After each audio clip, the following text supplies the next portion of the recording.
it up. Good morning. Good morning, Barbados. Good morning. Good morning to you. Good morning. Morning, morning, morning.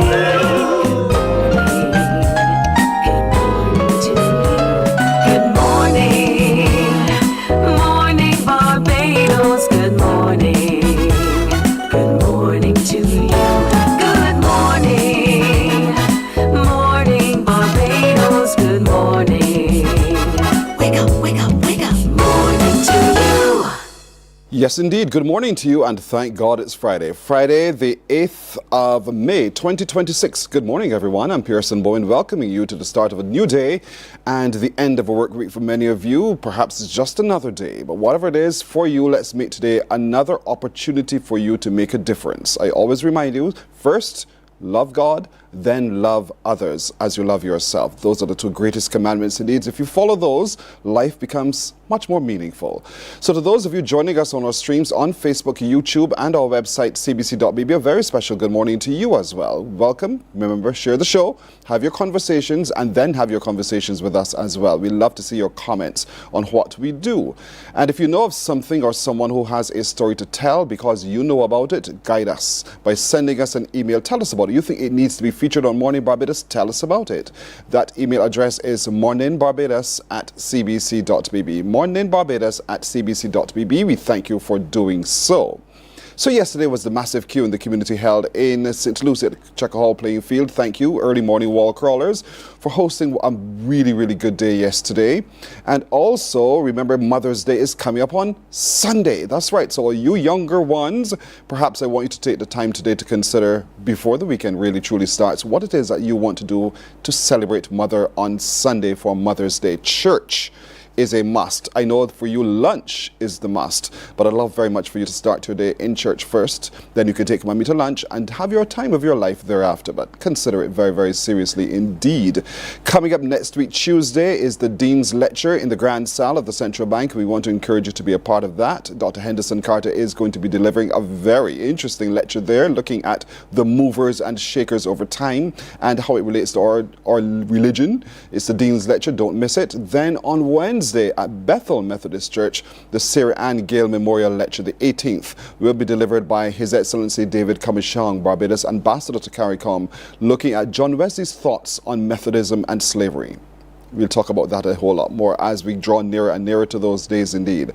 But coming up today, we want to look at the hantavirus. It's in the news yet again. And what do you know about hantavirus? How is it contracted? What are the protocols as an island we need to have in place to protect its portability to our island today? We'll talk to Dr. Kurt Douglas about that and more when he joins me in just a moment.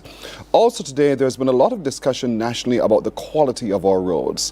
And so there's an agency here that is designing a 2-day seminar for civil engineers, people who are into roadworks and the like, to be a part, because we're looking at making a serious dent into improvement in our roads. So get ready to hear more about that as well.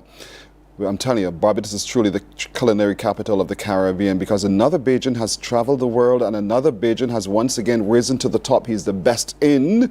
I'll tell you what that competition is about. And the BTMI, while they too celebrate, they'll talk to us more about how they position this island in its culinary journey. This morning, we'll be looking at how we teach computing to children. The Digital Schoolhouse is here with us, and they'll help us understand, just ahead of a workshop they're having with teachers today, how to make teaching of computing far more inclusive and fun and interactive indeed. And so we can't wait to hear with them when we sit with them about how that's possible. We'll also be meeting a songwriter, singer who has already written songs just ahead of the 28 LA Games for the Olympics, but he has some beautiful music. What a voice. Can't wait to tell you about who he is, because I'm sure at the end of our talk you will want to consume his music. And there's a very special event coming up at the Cove nightclub in honor of mothers on Mother's Day. Details about that and a whole lot more straight ahead. We'll take a break right here, and then we get going with Morning Barbados in just a moment. Morning, morning, morning. Good morning. Good morning to you.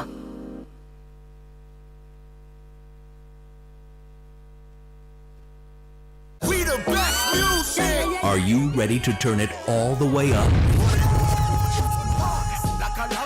We make you feel good your #1 party station. Non-stop hits and the latest trends in music, fashion, and everything lit. Hit us up on socials at 981 Barbados on IG and 98.1 The One on Facebook. This is your world, your playlist, your station. 98.1 The One.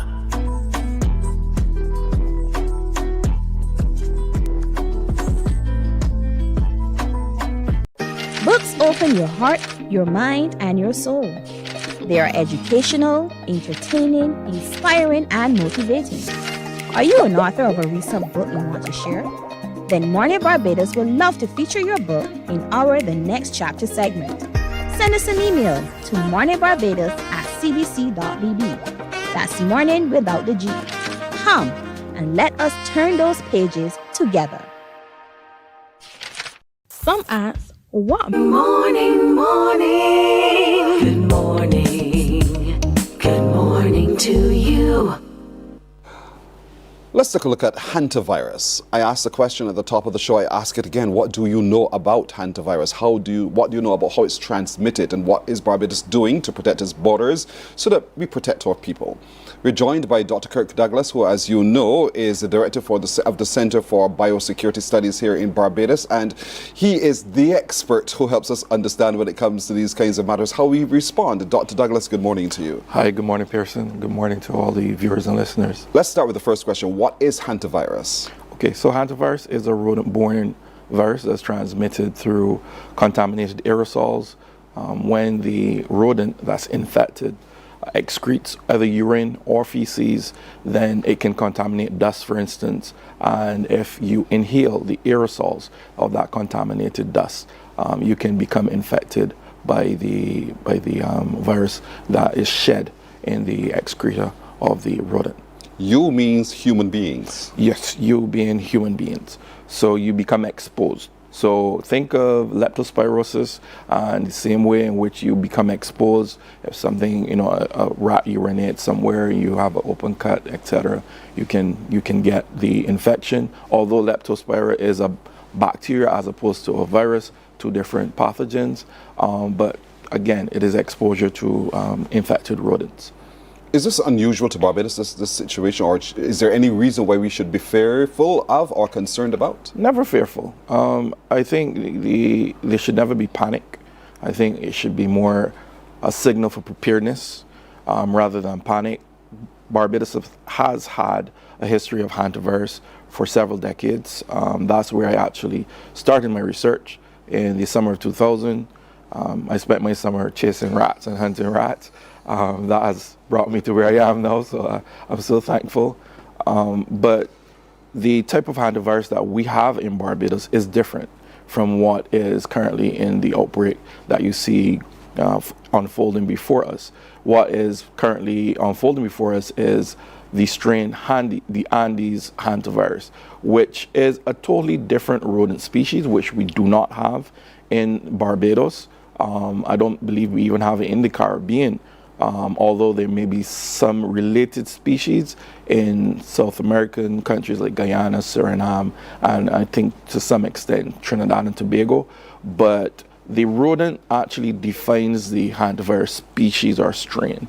So thankfully, because of our biogeography or our wildlife, we don't have that. But we do have rattus and we do have mus musculus, which is the common house mouse. So never panic. Always still, again, staying to basic principles, keeping your surroundings tidy and clean so that you have good sanitation. Good sanitation is good biosecurity. You're protecting your loved ones, you're protecting your home, and you're protecting your business as well. But because this is such a topic in the news today, Yes. On that cruise ship, there's serious isolation. We've heard news of people dying, some instances dying, and some instances managing heavy medical issues.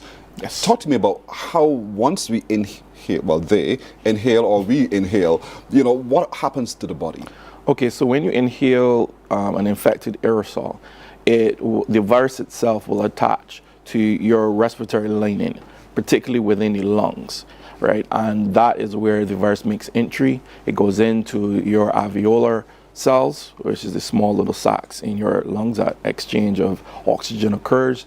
And this particular strain, the Andes strain, has a particular type of disease, because there are two main types of disease that hantavirus causes. Hantavirus cardiopulmonary syndrome, or HCPS, and that is where the lungs starts to fill with fluid, and essentially it complicates your breathing, and over time it leads to multi-organ failure, and in some cases people do perish. The fatality rate of that disease is probably trending up close to 38%, maybe 40%.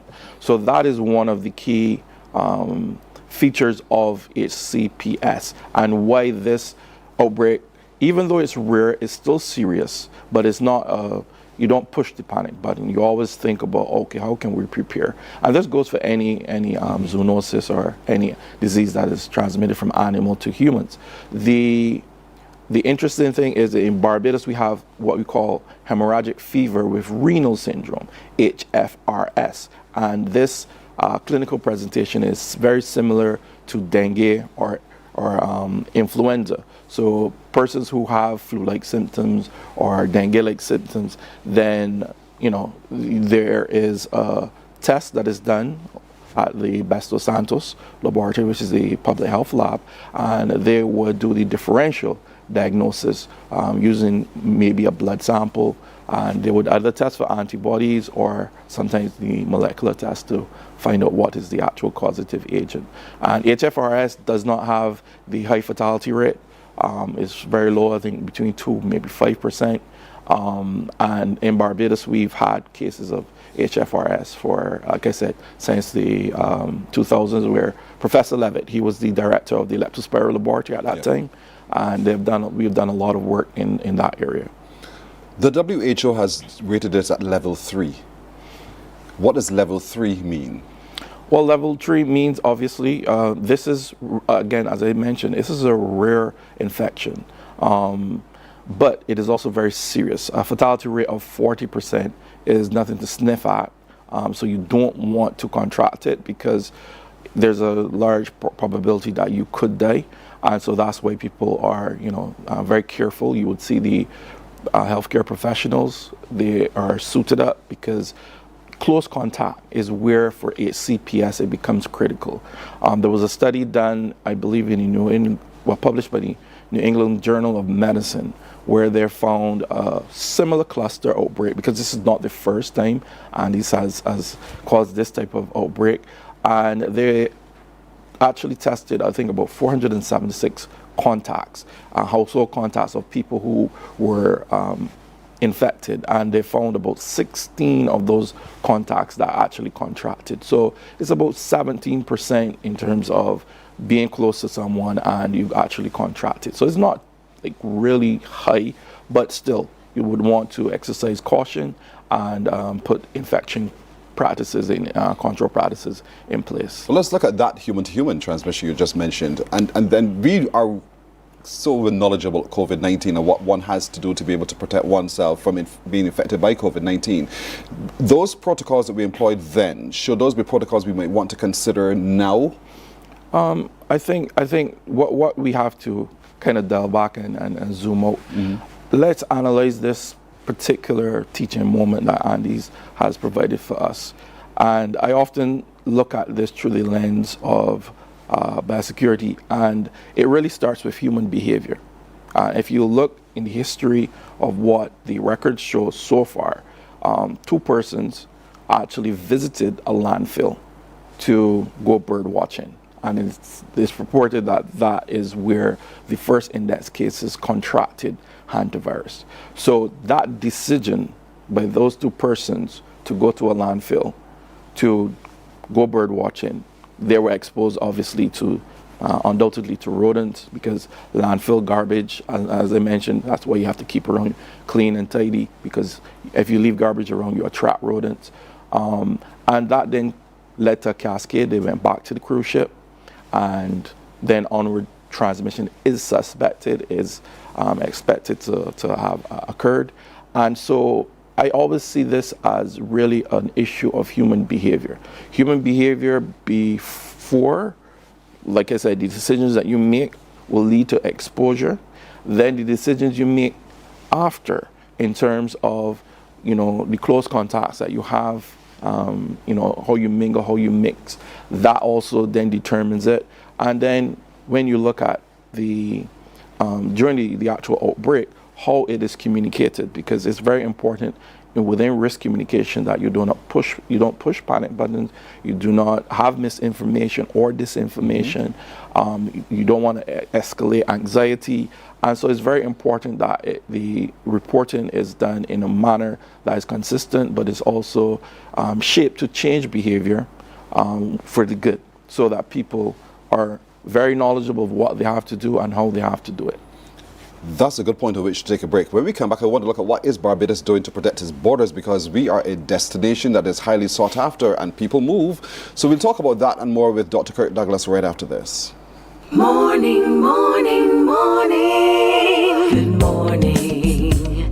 Good morning to you. Some ask, what makes Barbados so special? We at Mornin Barbados say it's you, our exceptional youth. You are talented, resilient, and inspirational. You are the epitome of the Barbadian spirit, testing the boundaries of your creativity.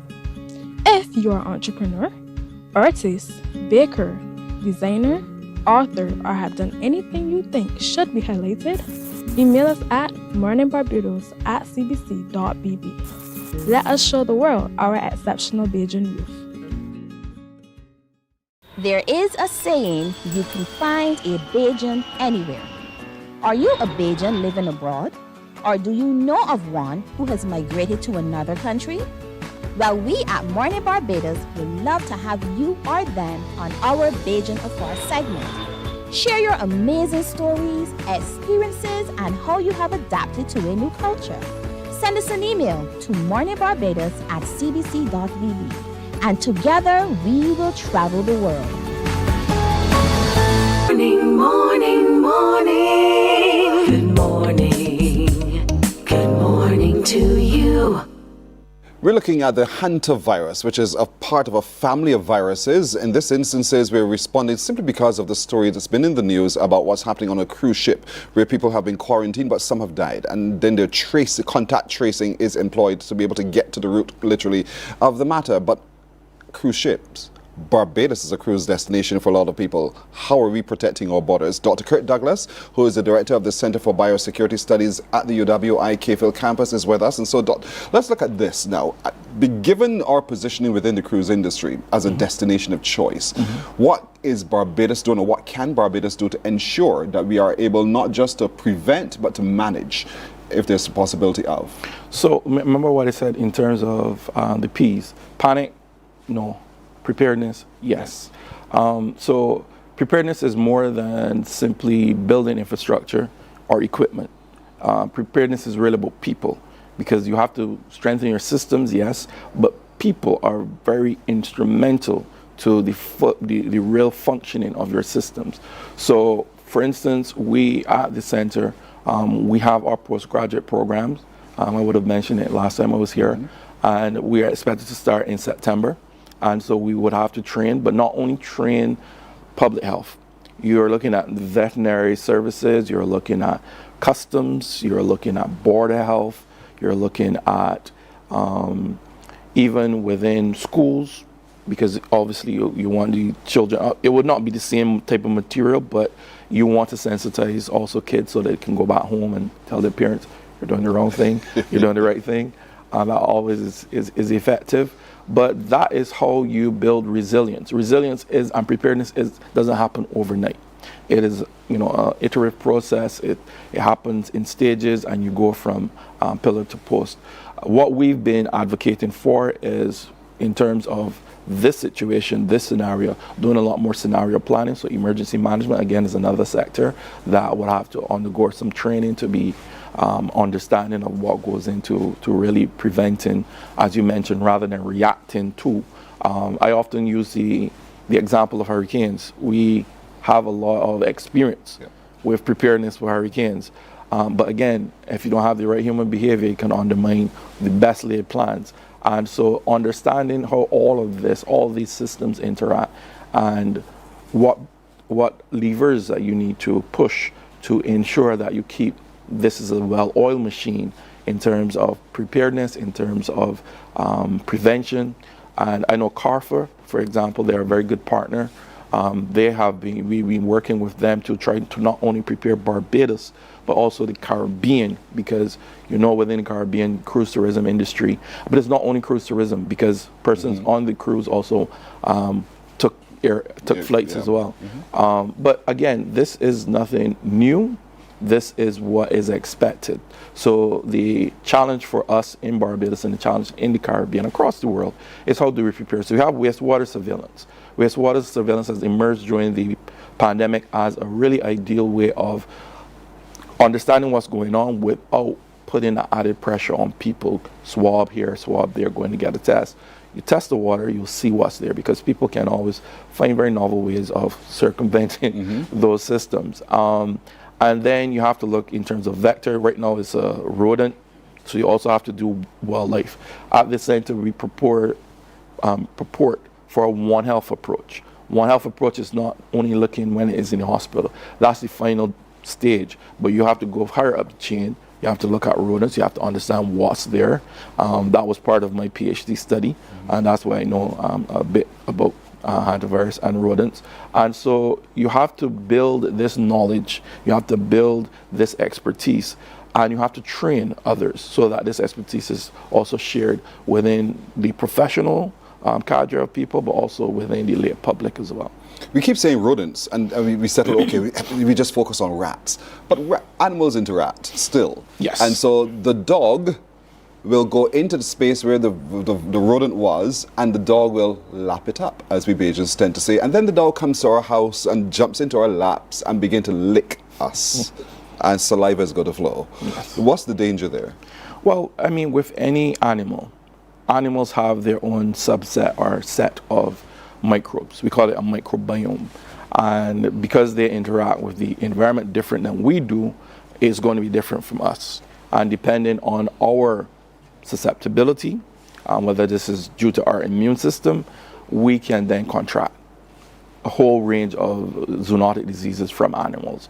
And this has been researched since, like I mentioned, we started in 2000 looking at hantavirus, and so it's something of concern.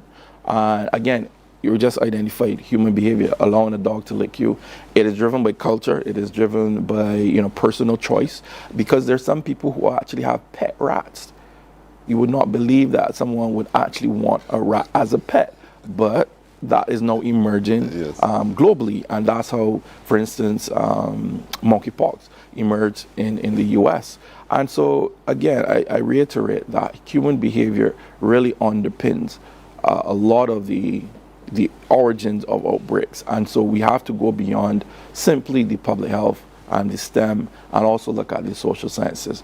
What is the psychology, and how do we move someone from one psychological state that exposes us and increases risk to a less risky behavioral pattern? And I think that's where we have to really concentrate on as well. Because given human behavior, we will resist first. Until we get it. For sure. And sometimes that getting it could mean get the disease, get the virus, whatever, or until we understand. And so that is a process that's going to take a little while, but now you know a little bit more about what the hantavirus is, it's how it's transmitted and the like, and why you have to take personal responsibility for your choices, your decisions, the places you go, the people with whom you interact, the how you interact as well, not just with people, but with animals as well. That's absolutely critical. And so Barbados, you believe then, given all of the players and the actors who would have to be involved from at an emergency level, are you satisfied that our protocols are strong and robust enough to be able to reduce any portability here? Well, I think that the persons who are in charge know that this is a huge threat. The WHO has signaled that, and they will be taking the requisite steps to prepare. We are not where we ought to be, and that is across the globe. You can look at the US, look at the political situation there, and how the CDC has been stripped of a number of their resources, etc., in a particular time like now. So around the world, it's all very challenging. But what we want to do and what we want to signal is that the university is definitely a partner for not only the government of Barbados, but also the governments across the region on how we can improve. To give you an example, we partnered with the Guyanese government. I was part of a study and a project there with sustainable wildlife management, where we had a One Health exercise. So we did a prioritization of zoonoses for them. And in it was hantavirus. At first, they did not know about hantavirus. But then I explained why this is important because of their geographical location on the South American continent. They have movement across the border from Brazil, and Brazil is also another area, a South American country where hantavirus is. And then they were able to see, okay, this is actually an area that we need to have monitoring, we have surveillance. And we also did it for Trinidad and Tobago with a CBS-led workshop as well for the health and also veterinary services in Trinidad and Tobago. Because I believe that those two CARICOM nations are, particularly for rodent-borne diseases, would be a major challenge, because it is a possibility that CPS could emerge from those two countries. But I think across the region, One Health has to be embedded, because oftentimes you find veterinary services and public health as two disjointed sectors, and they need to work hand in glove, because again, like you mentioned, the dog comes to your lap. So right there and then, that's a One Health situation that's unfolding right before your eyes, and that's just life, right? And so we need to break down the silos. We need to share. We need to come together and build, and I think we'll be fine. I don't believe that this will emerge into a pandemic. The high fatality rate doesn't allow that to occur. Usually, when you see a pandemic, it's very low, a lower fatality rate and very high transmissibility. And so, for those who would probably be having a little PTSD in terms of going through the pandemic and seeing this unfold, I don't see this happening for us. So I think you can allay those fears and stay connected, listen and follow, but definitely not panic, but definitely prepare. You make us so comfortable knowing this now. Dr. Kirk Douglas, who is the director of the Center for Biosecurity Studies at the Cayfield campus, and because it's been the course of his study, his PhD, he knows well what we're talking about. But the comfort is in knowing we have to take personal responsibility. It starts with each of us, whether we are here or we're coming here, making a difference and being able to understand how it works, how it is transmitted, and then protect against doing so. Open up for transmissibility indeed. Dr. Douglas, as always, thank you so much. Thank you so much. You're very welcome. He made it so easy to understand. Now we do. Now we're called upon. I keep telling you, knowledge holds us accountable. Now you're held accountable based on what you know to make the change. Mornin Barbados is taking a break here. We're coming back in a minute. Morning, morning, morning. Good morning. Good morning to you. There is a saying, you can find a Bajan anywhere. Are you a Bajan living abroad? Or do you know of one who has migrated to another country? Well, we at Mornin Barbados would love to have you or them on our Bajan Afar segment. Share your amazing stories, experiences, and how you have adapted to a new culture. Send us an email to morninbarbados@cbc.vb. And together we will travel the world.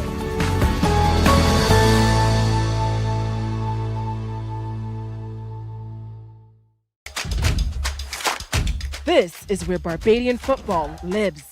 Every Monday from 8:03 p.m., step onto the touchline, a 30-minute show featuring the BFA Premier League.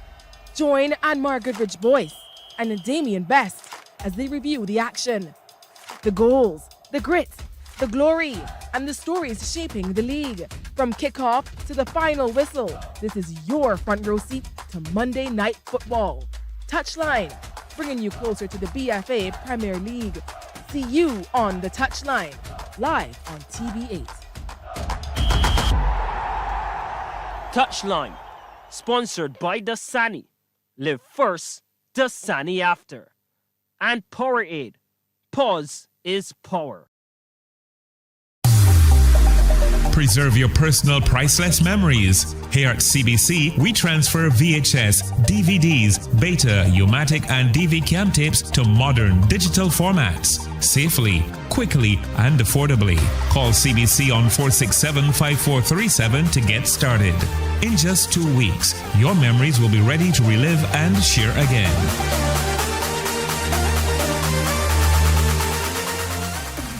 We the best music. Are you ready to turn it all the way up? We make you feel good. Your #1 party station. Non-stop hits and the latest trends in music, fashion, and everything lit. Hit us up on socials at 981 Barbados on IG and 98.1 The One on Facebook. This is your world, your playlist, your station. 98.1 The One.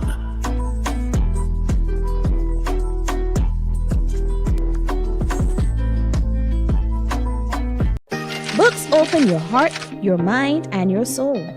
They are educational, entertaining, inspiring, and motivating.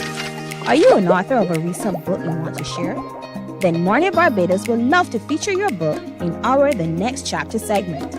Send us an email to morninbarbados. Morning, morning, morning. Good morning. Good morning to you. Before I forget, let me say good morning to Marie. Marie is visiting from Canada, but she watches, even though when she's in Canada, she stays locked on to Mornin Barbados as well. Met her just the other day. Marie, good morning to you. Thank you so much for making Mornin Barbados the start to your day, even while here on holiday. Thank you. Now, we turn our attention to our roads. Boy, do our roads bother a lot of us. And there's been such discussion about it, even at the national level, where people have come together to discuss how do we not just fix our traffic on our road, but the quality of our road surface. And so, Asphalt Processors Incorporated is a locally incorporated company, and they've come up with a solution, I believe. And so they'll talk to us a little bit about that. Now, I'm joined by the Chief Executive Officer in Errol Lynch and the Logistics and Marketing Officer in Maisha Jordan. To both of you, good morning. Good morning, Kirsten. Welcome. Give me a little bit of the history, Errol, about your company. Well, my company was formed in 2000. We started manufacturing in 2000, manufacturing bitumen from fuel oil. We refine fuel oil to make bitumen. And we started production in May 2000, and we export, I would say, 60% of our product throughout the Caribbean, and we use it locally. And you use it locally? Use it locally. So give me some examples where you can say, I know now the product base here. No, basically, in most of the roads you would see it on most of the roads. Okay. And that is the older version. Right? Because the new version that we are looking to do, because that asphalt has some limitations. And the federal highways in the United States recognize these limitations, and they spend $100 million in research. Coming out of that research, they develop a product called SuperPave, whereby you design the product to suit the traffic loads that you have and the temperatures that you have.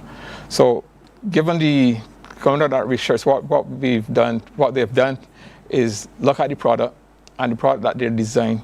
Now you actually maintain the criteria by the temperature change, which means you could consider two projects, one at the equator and one at the Antarctic. This product is supposed to work for the equator? For both products. Oh, both, okay. And give the same results. For instance, the airport in Barbados was done with a product called 76 minus 22, right? 76 being the high temperature and the lower temperature minus 22. So you're be creating road surfaces that can manage high temperatures or low temperatures, and at the same time be strong enough to handle loads at the same time. Yes. Would that be predicated on the rock on which it all sits? Because we're on limestone. Limestone, we are predominantly limestone, but you could create a mixed design because you don't want to go and change everything that you have for you. Yeah. But for instance, the airport was done with a foreign stone, but we predominantly limestone here, so we create a mixed design. To allow us to use the new asphalt with the limestone that we have and still give you the toughness that you need on the road. Because, again, the limestone is very absorptive. It's very soft too. Right? So we have those limitations that we also have to work with. We're also mindful of the the life cycle of that kind of application? What guarantees can you give? Well, this material actually creates a tougher material to work better with high temperatures. For instance, the 76 that I just mentioned is the high temperature that we'll be looking at. The material that we use now on the roads is tested at 25 degrees C. See the difference? Yeah, I do. A huge difference. And then you have the formulation that allows you to work with the lower temperatures as well. And we know of our runway at the airport because we all come in on a big, massive jet and we feel the surface that feels nice and comfortable and good, and it stays up for a long time. We don't often see lots of work happening at the runway at all. No. So and that speaks to what you do. Yes. So what this product does, because we actually supply all the material for the runway in 2020, 21. Airport was the service, so we did all that. So what this product allows it to do is create flexibility in it, because the specification was a 76 minus 22 with an elastic recovery of 75%. So you're not going to see it with your naked eye, but what happens when the plane lands on the highway, on the runway, it stretches. Really? And when the load removes, it comes back together. So this product allows us to do this for longer periods of time. Now, a petroleum asphalt, which is specified for the roads in Barbados and the Caribbean, is a petroleum-based product. So it don't have that flexibility because it's a petroleum product. So what we are doing, we are modifying that to allow it to do what we want it to do. Paved. So you could actually create a pavement to suit the conditions that you have. You mentioned about loads and temperature. That's exactly what this product does. It makes it stiffer at the top end, but still allows it to be flexible. You brought some displays of what you're talking about here. What do we have here on our table? Well, the first product that we have is 6070 asphalt. That's what we use on our roads right now. Right? The new product that we're looking to do is a 76 minus 22, where we add rubber, SPS rubber. This is the rubber that we add to this product to make this product. To make that. Right? So we actually just modifying this product to do what we want it to do. I got you. Taking what we already have, modifying it to do what we want to do. Better. So you're adding stuff to it to enhance the stiffness, toughness, temperature, accessibility, and stuff like that. And potholes. Well, potholes. You gotta get there. Potholes is an element that happen over time. Now, a pothole normally develop because the road has outlast its life cycle. Right? Initially, you will get like a longitudinal crack, and these longitudinal cracks tend to happen and then join it with one another. Moisture gets into it, traffic pass, lift a piece of this material out, and it gets worse over time. But because this thing stretches and contracts, would it reduce? It significantly reduce it because of the elasticity that is in it. Before with this pavement, as I said, it's kind of brittle, and it only does this for a short period of time. With the SBS rubber, it does this for a longer period of time. I have another example here for you. This is actually the product that we have here. I'm going to try to stretch it and let you see it recover. Let's look at this live on TV demonstration. I might sure I'll get to you in a minute. Oh, yeah. You can't even get it open so easily because it's that good. Yes. It's really that good. It's very rubbery in texture at the same very time. rubbery. I will tend to remove That's it. all right. Wow, it's strong. It stretches and it returns back to its position. It snaps right, not snap as a quickly. It's just like a rubber band. Just like a rubber band. Just like a rubber. You don't even feel it. You don't even notice that this contraction is going on. It's full and returns back to its position. Wow. And Maisha, moving this product across the Caribbean is what you do as a logistics officer as well. Well, we're trying to get persons to come to our seminar so they can learn more about the Super Pave. So tell me about the seminar. So the seminar is being held at Savannah Hotel. Two-day seminar. It's on the 19th and the 20th of May. So you only have a limited time to sign up. So you can register on our registration form. You can go to our website and it would pop up. So you can just click the flyer and go, or you can contact us at 434-0255 or you can contact me directly 231-7443, or you can contact Mr. Lynch at 243-0826. So it's just for persons to come to the seminar and find out more about the product. But you're targeting certain kinds of people to show up for this 2-day seminar. Who are you targeting? So we're mostly looking for the engineers, the contractors, persons that would be in the roadworks industries. We're also targeting not just Barbadians, but persons regionally. So we also reach out to our clients to come and attend, but we would love for the Barbadian public to also attend so that they can have the knowledge. Indeed. So civil engineers, people into road construction, contractors who are bidding for opportunities to do our roads and so forth, there is a new product, Super Pave. And so this 2-day seminar really exposes you to the latest in the technology to be able to create more long-lasting, durable roads that can handle loads for periods of time. And so we want you to get to know a whole lot more about what Super Pave is. If you look at your screen, you will see what we're talking about. What they take is what we do, add some rubber, SBS rubber, and create a new surface indeed. And so that's what we're talking about. The new one goes, it can handle temperatures, and we know we're getting hotter and hotter every day, as high as 76 degrees. Yes. And that's what we're talking about. And so registration is on right now. Yes. And as simple as going to the poster we would have shared with you, you can scan it right there, or you can call. Look at your screen, everybody, look at your screen. We're sharing with you the Super Pave developments, improvements, and the implementation. It's a 2-day at the Savannah Beach Club at the Garrison, and each day has a different focus. So share with us what each day brings. So on the first day, our presenter, Dr. Roll, who is a internationally recognized person, he's been studying this for quite some time. He's going to focus on the fundamentals of Super Pave, and on the second day, he's going to go more in depth with his research. Indeed so. And so you have to be there. It's a no-brainer because we want better roads, and because you're responsible for building those roads, you ought to be there for designing the kinds of surface that help us to comfortably travel on our roads. It also reduces the cost of maintenance going forward as well, given its durability and what it can actually do in terms of elasticity to be able to manage the heavy loads and all the rest of it, reduce potholes over time and the like. And you're looking at your screen and you're getting a sense of the process to doing what we're doing. Indeed. So if you need to know more about it, the cost of it, what you invest in registering brings you certain benefits. Yes. So the event is $200 Barbadian dollars, and that is just a limited amount of money that you would invest in, because normally to hear Dr. Rose speak, persons spend thousands of dollars. Yeah. So it's $200, and you would that covers both. That covers both days. So just the registration fee. $100 a day. Exactly. A minimal fee just to hear him speak, and so you would get the knowledge. You're given refreshments, and you're able to network with other persons in the industry.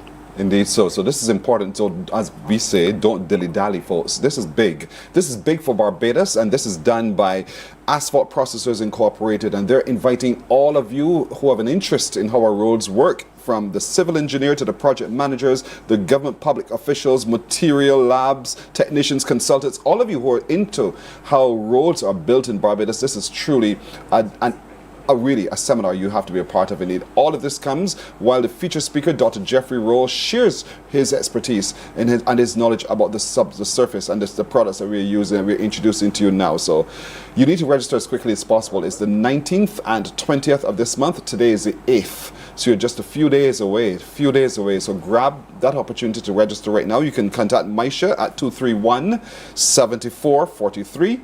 Or you can call Mr. Lynch at 243-0826 and register as quickly as possible. If I may also add, Pearson, coming over to this seminar, what we also hoping to achieve, because we cannot put this material on the road unless it's specified by the owners of the road, which is the government. So we are trying to get this education out there so that we could make a change from the old 60-70 that we use over 100 years now. It hasn't changed over 100 years to this new product that was developed over the last 35 years. So we are actually 35 years behind the industry. Yeah. So all we are looking to bring Barbados and the Caribbean up to that level. Nice. And we are hoping that this seminar helps the officials to make those decisions to bring us forward. I'm hoping to. I'm really hoping to. So show up, folks. Let's put the pressure on for the change that we really want in development indeed. I want to thank you both of you, for really coming. You're exciting me. I think you're exciting a lot of Barbadians about what's possible.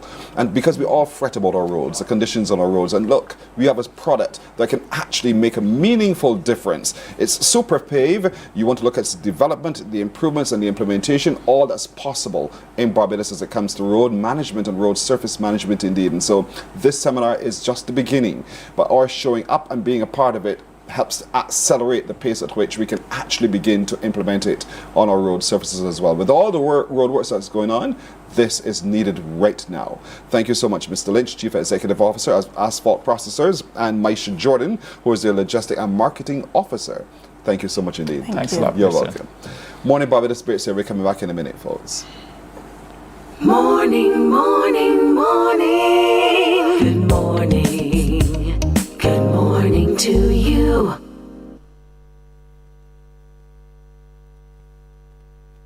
Some ask, what makes Barbados so special?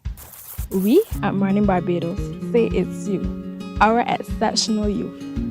You are talented, resilient, and inspirational. You are the epitome of the Barbadian spirit, testing the boundaries of your creativity. If you are an entrepreneur, artist, baker, designer, author, or have done anything you think should be highlighted, email us at morninbarbados@cbc.bb. Let us show the world our exceptional Bajan youth. There is a saying, you can find a Bajan anywhere. Are you a Bajan living abroad? Or do you know of one who has migrated to another country? Well, we at Mornin Barbados would love to have you or them on our Bajan Afar segment. Share your amazing stories, experiences, and how you have adapted to a new culture.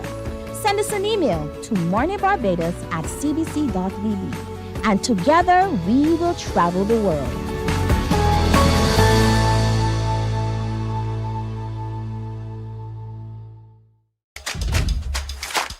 This is where Barbadian football lives. Every Monday from 8:03 p.m., step onto the touchline. A 30-minute show featuring the BFA Premier League. Join Anmar Goodrich Boyce. Morning, morning, morning. Good morning. Good morning to you. This is a story of doing what you love and winning at what you love, and then helping that to promote and produce and position this island indeed as a place of excellence. We're talking about the Still Off competition that happened recently in Houston, Texas, and we have a winner from Barbados. You know his face. His name is Tremaine Reese, and he's brought along with him from the BTMI in herself, Tanisha Holder, who is their Senior Business Development Officer. Both of you, good morning. Hi, good morning. Tremaine, congratulations. Thank you very much. You have gone out there and you have taken on the world in this particular competition. Talk to me about the competition, what it was about, what you had to do, and who else were you competing against? So there were 12 other chefs. It was strictly based upon oxtail, off the bone. They asked for 20 pounds of oxtail, and you know, I had to bring my Caribbean roots, I would say my Bajan roots, and produce a dish that obviously ended up being the winning dish. It became a taste exercise? Yeah, so you had to produce it in a crock pot. So there were 13 judges that were doing blind tasting, which makes it fair across the board. So they don't know whose thing they're tasting. All they know is they're tasting something. Yes, please. And did you have a chance to have a conversation with the judges afterwards to find out what it is that they actually liked about your presentation? I did, actually. Or what did they say? Funny enough, there's this guy that's trending, Mr. Tendonism. He came over to me and he said to me that curry oxtail was amazing. It was very tender, very flavorful, and he could tell that I spent a lot of time taking care of it. And that felt really good to me. Yeah, I mean, so what was your secret? Tell us the secret. Slow simmering. Slow simmering? Yes, just like how our grandparents would say. You know, just take your time, take care of it, and cut with love. That's what our grandparents also said. Yes. Dash of love makes the world go around. Definitely. And so did you have to prepare it before you brought it to the competition, or you prepared it at the competition? Yes, I had to prepare it before. It took me 2.5 days to make sure that it was perfect. it's not for me then. Didn't you agree, right? He's saying slow and simmering. I'm like, I'm sure there's a lot more that goes into it. Because I could slow and simmer, but I'm pretty sure it would not win. Absolutely. But here it is. We have a winner from Barbados. And we talk a lot about Barbados being the culinary capital of the Caribbean. But here's a lived example of why we're the culinary capital of the Caribbean. And I know at the BTMI, you do so much in positioning the brand Barbados in so many other places and so many other ways. But culinary is a space that we're finding our way through. Talk to me about the effort there. No, so culinary tourism has been one of the core pillars of, you know, what makes Barbados special, what makes Barbados memorable. We've seamlessly integrated it into our marketing, into our activations. I'm based in the US, so that's where I'll speak to. When we see our visitors survey and they talk about, you know, what they love most about Barbados, of course they mention our people. But, you know, one of the top contenders as well is the food. So working that into the conversation, it definitely helps in carrying the message across to, you know, what makes Barbados special, where you should come, where you should consider it as your next destination home. And to show the variety of the things we can do. Because when you hear oxtail, you think Jamaica. Naturally. But now you hear oxtails, Americans, you have to think Barbados, because we have the winner of the Oxtail Off competition. Indeed. What a competition. How did you find this competition, by the way? So we've been partnering with the producers of the competition. They're actually bringing a group of 250 to Barbados for a vault renewal. So in, you know, building the relationship and having conversations, they explained that, you know, they've launched this culinary competition. It's across 5 major cities, which are cities that we are definitely interested in as well. Chicago, LA, Atlanta. Houston, Atlanta, and then New York, of course. So key gateways for us. So it definitely piqued our interest. We know that Barbados is the culinary capital of the Caribbean. So, you know, we wanted to have a proper representation. So we will have 4 other chefs heading up to participate in each of these cities. Oh, I'm excited about what's happening there. But I see that from the pictures we're seeing on our screen, you also took a lot of our culture. Yes. Which is what we're looking forward to now, which is the Sweetest Summer Festival in just a moment. And we are already enjoying the music and feeling the vibe. And so here it is now. You're positioning food, festivities, destination, the people all in one big mix. And that truly is, to my mind, a big seller for the BTMI. Definitely. So a big part of the initiative as well is that the winners from each of these cities, they have the opportunity, the part of the prize is to come to Crop Over. This year. You got to crop over. Well, actually, I'll speak on that because obviously one of the prizes being BTMI sponsored, I took my trip and I gave it to the runner-up from Grenada. There was a young couple that when I arrived, they helped me. I was one of the last persons to arrive and I did not have anywhere to plug in. And the girl from Grenada said to me, you know, come on, Beige, plug in next to us on our table. And I also was catering for the VIP section. So her husband said to me, you know, I'll keep you informed and I'll come and show you when it's time and what's not. So I said, so done. And funny enough, she was the runner-up and I asked the organizers if it was okay for me to, you know, give them the praise. As a culinary ambassador, I want to showcase Barbados. They said okay, and they will be here for Crop Over 2026. Listen, you know what happens to your body when you hear good news? How it just trembles, everything inside you tingles? That's exactly what I feel right now. Caribbean unity, brotherhood within the Caribbean, and your generosity as well. And say, I mean, I already live there, so I'll give it to you. For you to come experience what we do as well. Well done, Tremaine. What a human being you are. Thank you. What a really great human, and a chef. I'm telling you, you truly are. But you do a lot more work here because you also work with the Gene and Norma Holder Institute. Yes, please. I'm a culinary instructor there last 9 years. Obviously training the young people. And that was huge for me too, to bring home the prize. So they can look up to me and say, you know, well, my chef won. That's right. So that felt good as well. That's right. So we can employ you as our own teacher? We could.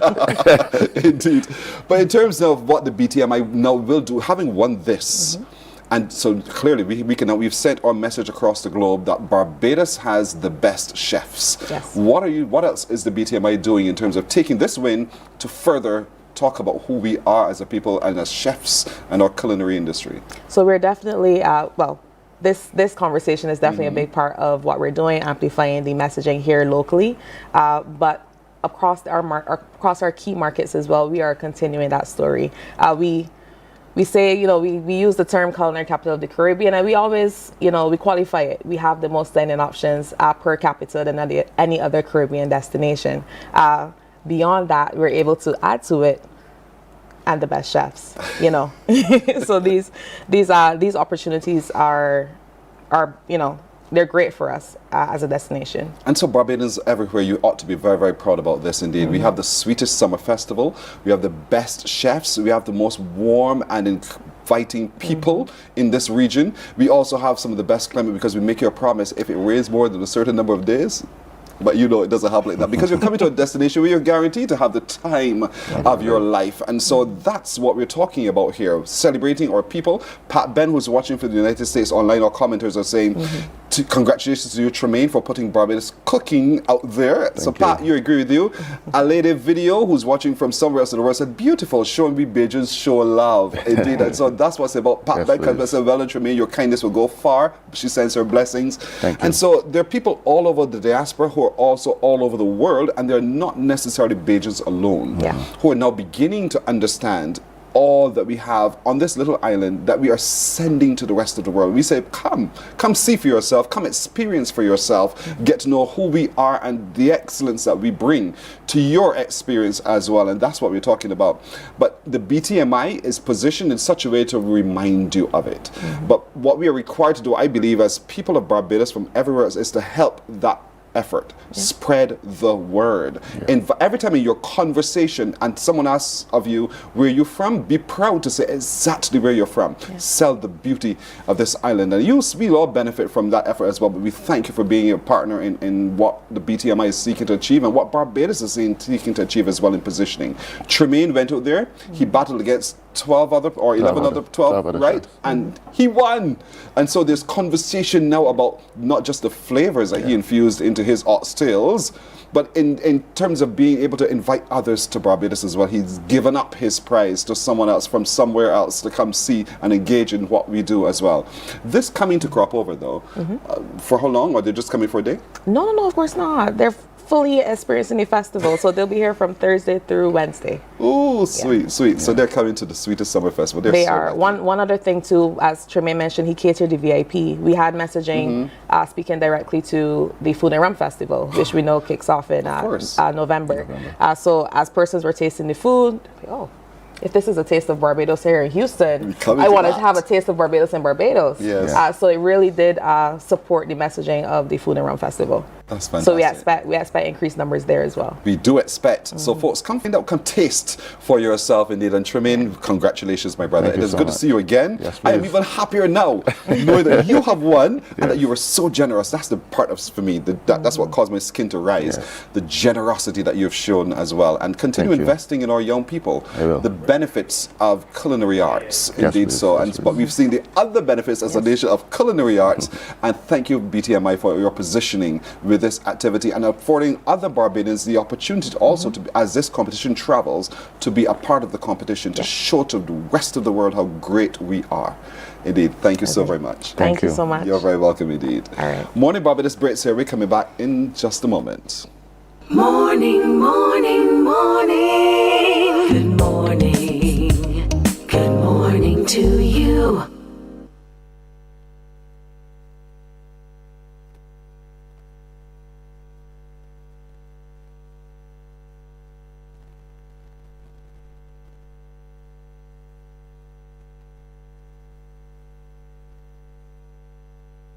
Books open your heart, your mind, and your soul.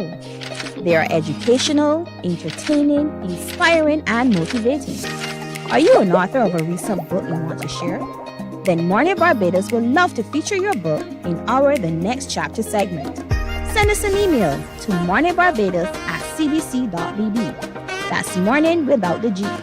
Come and let us turn those pages together. Some ask, what makes Barbados so special? We at Mornin Barbados say it's you, our exceptional youth. You are talented, resilient, and inspirational. You are the epitome of the Barbadian spirit, testing the boundaries of your creativity. If you are an entrepreneur, artist, baker, designer, Morning, morning. Good morning. Good morning to you. Let's take a look at the news now. The United States Food and Drug Administration has approved the sale of some fruit-flavored electronic cigarettes for the first time, a move health officials say could have serious consequences for young people. The product, which includes mango and blueberry flavors, were cleared for sale this week as U.S. officials say they are armed and aimed at adult smokers. However, here in Barbados, the National Council on Substance Abuse is warning that vaping remains a dangerous trend, especially among teens. The U.S. Food and Drug Administration has opened the door for the sale of fruit-flavored vapes, but the decision is already sparking concern among health professionals and substance abuse experts. Deputy Manager at the National Council on Substance Abuse, Troy Wickham, he says while some may see vaping as a safer option, the long-term effects remain worrying. He says the information is based on research. We know that persons think that e-cigarettes are more safer than using actual tobacco cigarettes. But let me say the research have shown us that actually e-cigarettes are more harmful than using tobacco cigarettes. Persons tend to target especially the younger demographic. Research has also shown us that the younger adults, which include adolescents and preteens, actually engage in tobacco e-cigarettes use, which is concerning for us because one, they use flavors, they enhance them, but they entice them as part of their marketing ploy. The NCSA contends that flavored products can be particularly attractive to young people, making it easier for them to start using nicotine products. But Mr. Wickham warns that many users may not fully understand what is inside the devices or the damage they can cause. The council is urging parents, teachers and communities to pay close attention to the growing popularity of vaping, particularly among students. Internationally and regionally, more and more students are reporting to using these e-cigarettes. They're very crafty as well. They can use them more. You can see them as pens. You can see them what we call flash drives. And parents, teachers are not aware of what the devices look like. One, they're not sure what they're vaping as well in terms of the liquid. In some instances, they're THC liquid, which is better known as a marijuana liquid, which can cause very harmful. The second-hand smoke from these e-cigarettes are more dangerous than tobacco smoke because some of them actually contain lead. So persons must be aware that using these vape devices and vaping can be more dangerous than tobacco use. The National Council on Substance Abuse says while these products may be marketed as a safer alternative to smoking, the real concern is how quickly flavored vapes can attract young users. Officials here at the NCSA First Avenue Belleville office say education and early intervention will be critical in preventing what they say can become an even bigger public health issue. Deanza Roberts for CBC News. Well, after a long wait, residents of First Avenue, Gravesland, Black Rock are set to benefit from a newly paved road. As the Ministry of Transport and Works carries out repairs to the road, which is in definite need of repair or a significant period of time. Minister of Transport and Works Kirk Humphrey toured the ongoing road works, and Anesta Henry has that story. The Ministry of Transport and Works is utilizing its pothole patcher pros and other equipment to fix this road at First Avenue, Gravesland. Minister of Transport and Works Kirk Humphrey says Barbadians will be seeing more of this equipment as his ministry moves towards faster and more effective road repairs. We were able to utilize the pothole patcher pro here because there were a number of potholes in very close vicinity, and we use the pothole patcher pro here, but we're using a number of approaches. We're using the traditional saw that the ministry has. We've asked the private sector to come on board as well to help us with the potholes. So we're going to be rolling out that plan. We've divided the country into zones to be able to address the problems with the potholes, and you're going to see a lot more utilization of the pros, but also a lot more utilization of the private sector and the staff across Barbados. Minister Humphrey says while the road at Gravesland has been in disrepair for an extended period, he is pleased it is finally being worked on, since residents have been asking for it to be fixed for a long time. you will see that we've been ramping up the amount of work that we've been doing. We've asked the suppliers of the asphalt to be prepared for the amount of work that we are also going to be able to do, and I look forward to being able to respond to the issues in Barbados. Member of Parliament for the area, Minister of Housing, Lands and Maintenance Chris Gibbs, says he is pleased that his constituents are finally getting what they have been asking for. We're going to do all 3 avenues, 1, 2, and 3 Gravesland, and I'm sure that the residents are very, very happy, right? That is being done. They won't have the threat of wringing their ankles or losing a tire or a rim. So I know that it is a painstaking process because the weather is unpredictable and these potholes open up like nothing. You could have a brand new road and just after it's finished, a pothole opens up. But I have all the confidence in these 2 ministers. And the residents are overjoyed to see the Pothole Patcher Pro and other equipment in their neck of the woods.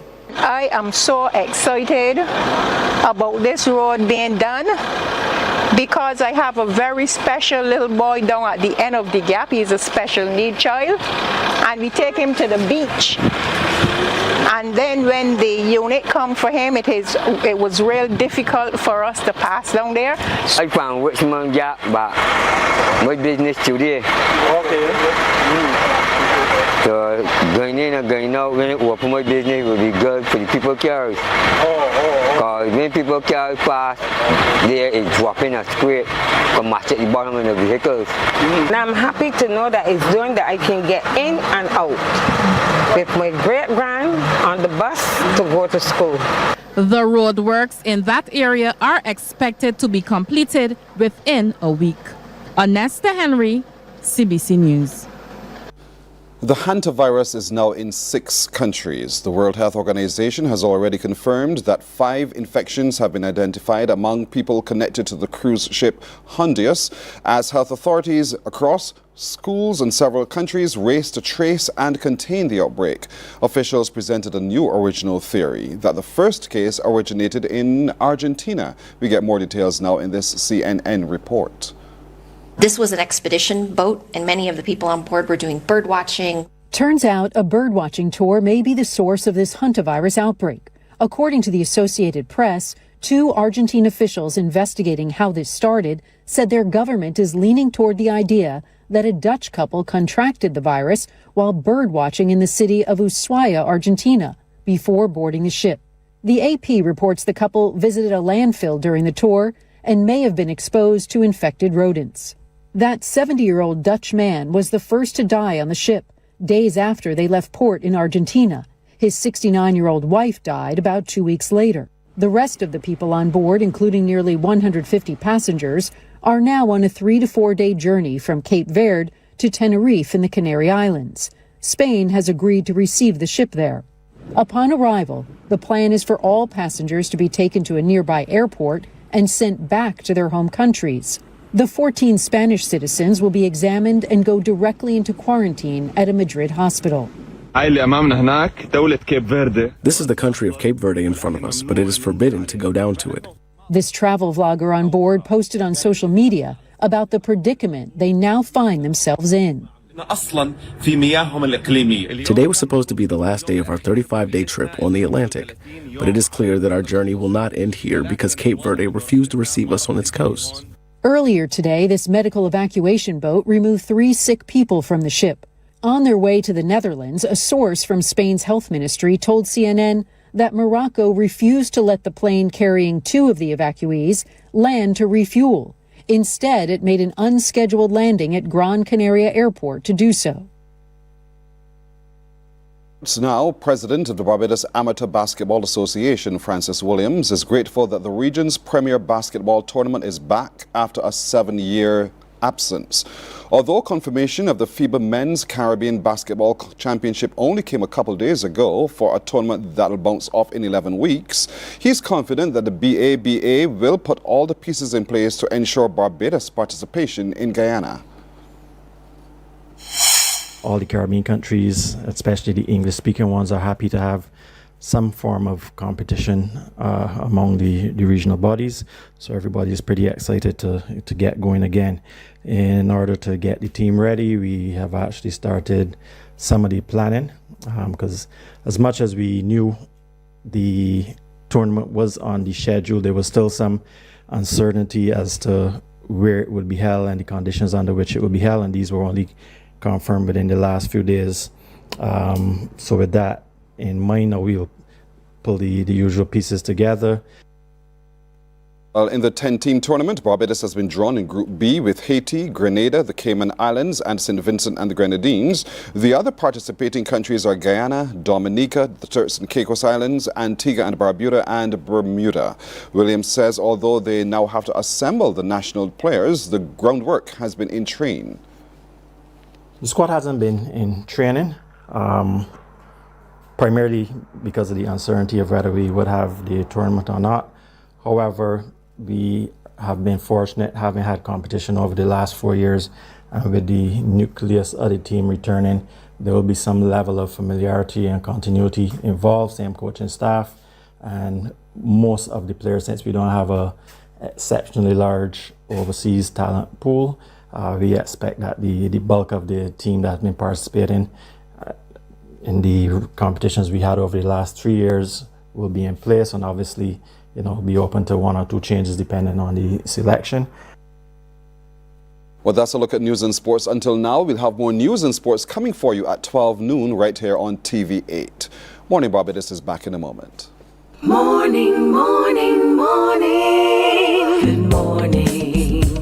Good morning to you. Some ask, what makes Barbados so special? We at Mornin Barbados say it's you, our exceptional youth.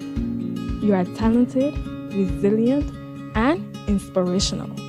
You are the epitome of the Barbadian spirit, testing the boundaries of your creativity. If you are an entrepreneur, artist, baker, designer, author, or have done anything you think should be highlighted, email us at morninbarbados@cbc.bb. Let us show the world our exceptional Bajan youth. There is a saying, you can find a Bajan anywhere. Are you a Bajan living abroad? Or do you know of one who has migrated to another country? Well, we at Mornin Barbados would love to have you or them on our Bajan Affair segment. Share your amazing stories, experiences, and how you have adapted to a new culture. Send us an email to morninbarbados@cbc.bb. And together we will travel. Morning, morning, morning. Good morning. Good morning to you. We're 14 minutes after 7 o'clock now. We're taking a look at education. Education specifically, given the various learning styles that happen in our spaces, and education specifically as it relates to computing. And how do we now apply that education in an environment where we're faced with that, the multiple learning styles? How do we make it fun and interactive and meaningful so that we all are winners in all of this? And so there's a concept that helps us to be able to do so. Ahead of a workshop this morning, we want to share, later on today, we want to share with you the details of it. So joining me right now is Shanila Saeed, who is the founder of Digital Schoolhouse. She's right next to me. She's also a computing educational specialist. And with her is Estelle Ashman, who is the curriculum manager at Digital Schoolhouse as well. But she's much more than that as well. So ladies, good morning to you. Good morning. Good morning. Welcome to Barbados, first of all. And I'll start with you, Shanila. Talk to me about the concept behind the Digital Schoolhouse. So, Digital Schoolhouse is a program that seeks to transform computing education through play. And simply put, play is something, I think in the world of education, we have typically relegated to playground and something that happens outside of the classroom. But play is something we do naturally and instinctively as human beings. It's how babies first learn about the world around them, and we continuously learn through play. And as human beings, we're driven towards experiences that we find enjoyable simply because of the fact that we enjoy them. So Digital Schoolhouse has sort of really asked the question, what if we take the power of that and bring that into the classroom and embrace that and use that to teach computing? And so we do this through a number of different ways. We deliver workshops. both to students and in the form of teacher training to teachers. And we also develop resources where we contextualize and we showcase how you can do this in different ways and how you can teach computing in a way that is both cross-curricular but also embeds and contextualizes real-world scenarios. So it integrates careers education. And we're taking that knowledge from the industry themselves and translating that into something like a 10-year-old could understand, for example. But yeah, I mean, it's sort of on the premise, children can't aspire to careers they don't know exist. So how do we shine a spotlight on those careers and help open the door of opportunities for children? Indeed. So talk to me a little bit about having implemented it in the UK. How is it working? What are some of the changes you've noticed? It's been extremely successful. I think one of the things that we've really seen a transformative impact on is teacher motivation and confidence. One of what we've really focused on is not just the what, but how you're teaching this. You know, what are the methods you're using to teaching? So if you come into one of our Digital Schoolhouse workshops, I think one of our most popular workshops is Just Dance. And that's where we use dancing to teach programming and algorithms. And there's a video game called Just Dance as well. So we will integrate that because I don't know if anyone's played the video game Just Dance, but if you do, there's these little characters that appear on the bottom that show you the next step in the dance sequence. Well, that's a set of instructions to show you what that dance routine should be so that you can follow it. And when you start talking about instructions, what we're talking about is algorithms. So through choreographing dance, we can teach students about algorithms and introduce them to programming concepts. And that's had a transformative impact because when you think about computing, people typically won't be thinking about dance. At all. At all. So I was going to come to that. When you then speak of computing, what are you speaking of? So I'm speaking of computing in the broadest sense of the word. Computing is more of an umbrella term that embraces both computer science, which is the strict discipline and understanding things like machine architecture and systems design, but it also integrates information technology and how we information technological systems, but it also includes digital literacy, which is for everybody. You know, if we're going to survive and be digital citizens in this world, we need to be able to use the technology that's at our fingertips to our own advantage. So it includes all of those things, along with an aspect that we call digital creativity, which is the idea of how do we enhance human creativity by utilizing the digital tools around us. So Estelle, are you part of the design of the curriculum, or are you also just part of the management of the curriculum? No, I'm part of the design of the curriculum. So I am responsible for writing most of the Digital Schoolhouse workshops and also working with our network of teachers who sometimes will send workshop ideas in, and I'll work with them to develop the workshop into a set of resources that anyone can use and bring into their classroom. And so yeah, it's a really brilliant role and I love doing it. Working with lots of different people, working with industry as well. So I've been recently working with a director who works in video games and developing a workshop based around how you become a director and what that means and what that job role means in terms of what kind of skills you would bring and how you would develop ideas from a storyboard into something digital. What I like is that education responds to the needs, not simply say these are your needs and therefore thou shalt follow them till thy kingdom come. But you're saying as it goes, you have basics, there's some basic instructions that you will want to make sure that everyone receives, but at the same time you can narrow it down specifically to the particular child or even the particular focus of that particular group that needs a certain different kind of education approach. And so let's talk about the benefits to the child. We understand the benefits to the teacher, but the child who sits in a class in frustration because I am very tactile. I'm not one who just looks at the board and reads what you say and try to reproduce the information. But I need something that helps me to be able to assimilate in the way that I assimilate to be able to reproduce.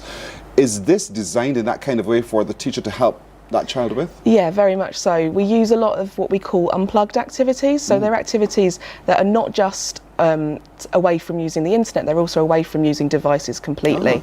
So, for example, we might look at how the CPU works, which is like the brain of the computer, and we'll do that by doing a practical activity using balloons, for example. So we put an instruction in a balloon to represent the instruction inside the memory of the computer. The student has to run and get the balloon. They have to pop the balloon to decode the message to find out what the instruction means, and then they have to act out the instruction. It'll be something fun for them to do, maybe hopping or singing a song. The idea is just to give them something light-hearted to help them to remember that instructions, the CPU doesn't understand what the instruction is until it's decoded, and then it can execute the instruction once it understands what it means. And I suppose it helps with language skills as well. Yeah. Because oftentimes we assume when we want to transmit a message, you get it. Yeah. Sometimes I didn't quite get it because it's not designed, in the message was not designed in a way to natural conclusion. So there's so many benefits that would be derived from this exercise that you're having today with our teachers. And so how long, I'll get to the workshop in a minute, but how long are you going to be on island for? We're just here for 3 days. For 3 days? Yeah. It's a short trip. I know. Not enough. It's not enough at all. At all. I mean, given the change that you want to see happen, we want to see happen with our educational system, because we're in the process of education transformation at the moment. And that involves not just curricula, that involves approaches and design of how people move through that educational system as well. I think more than 3 days is required with you. More than 3 days indeed. So what we'll do, we'll come back and talk after this break about the workshop, who's invited to the workshop, and how that workshop is designed for the positive outcome, right after this break. Morning, morning, morning. Good morning. Good morning to you.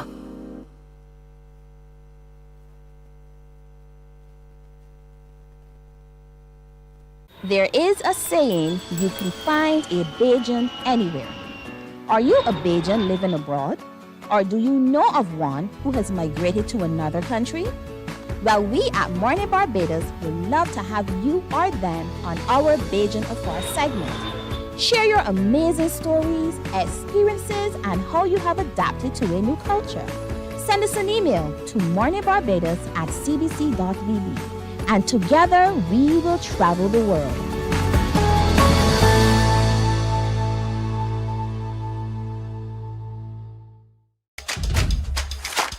This is where Barbadian football lives. Every Monday from 8:03 p.m., step onto the touchline. A 30-minute show featuring the BFA Premier League.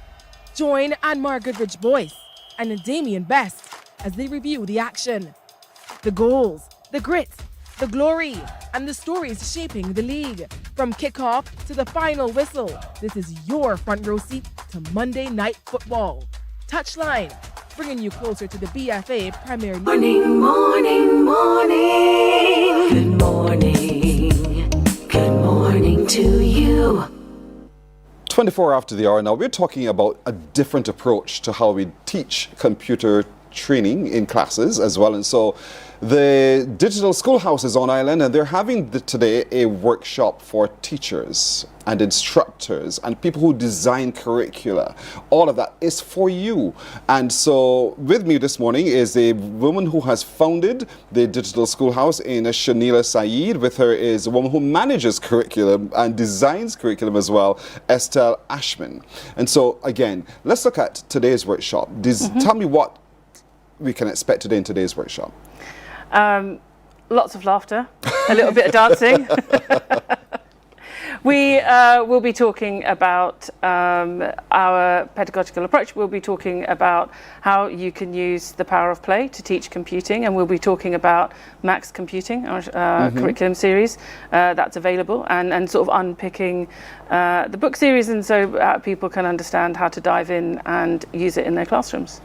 And it's, as I said, it's not just for teachers alone, but educators generally. Yes. Yes, definitely. That's the whole point, because I think the approach is what's important, to be able to learn a fresh approach and apply it. And so in that application, computing is one, but there's so many other areas of education that you can apply the approach as well. And so it's, what time is the workshop? From when to when? 11 o'clock. 11 this morning. Oh, we got time. Get ready, put on your best clothes and come to the Erdison Teachers Training College. And they're looking forward to having you there, with the keynote speakers being Shanila and Estelle. And these are two who have been practicing this for some time now. They've designed their schoolhouse around the concept of what they're doing, play, being interactive, recognizing the different learning styles and environments in which people thrive and learn. And so that approach is what our educators will be exposed to today from 11. And is it fully subscribed, or can people just show up? Teachers and educators just show up? They can just show up. Okay, good. Erdiston Teachers Training College. You should know exactly where it is. You talked about maths computing. Yes. And I know that you've done a test case already in the Caribbean. Talk to me about where you were and the response and the results that have come from that. Yes, so last year we were in Nevis working with a group of It's one of my teachers. favorite islands, by the way. It was and amazing. a lot of our viewers are there from Nevis as well. Go ahead. Yeah, so we were working with a group of teachers out there, basically teaching them about our training style, learning about how to apply our pedagogy and how we teach using playful learning styles. And we worked with them over 2 days and just had an absolutely amazing time. It was really interesting at the very beginning. They were quite quiet and not sure what to expect, but by the end, as Shanila was saying, lots of laughing, a little bit of dancing going on, potato printing. We use all sorts of different things within our teaching to really bring the subject to life, to make sure that the students and the teachers are able to really contextualise what they're doing and make sure that it's all presented in a way that is memorable but also has a lot of meaning for those students that are experiencing it. You wanted to add to that, Shanila? No, okay. I did it brilliantly, but it's been a lot of fun working with the teachers across St. Nevis, and to be able to, as we were running the pilot, just to be able to see the growth and transformation over the period of that pilot and the duration of it, because in addition to the training that Estelle delivered, there was some ongoing work then behind the scenes where they were taking the Max Computing series and delivering them in their classrooms with their own students. So I think one of the key takeaways for me was to really hear about those stories and those insights and those success stories that they shared about the impact of delivering the Max Computing activities with their own students. And what did they say?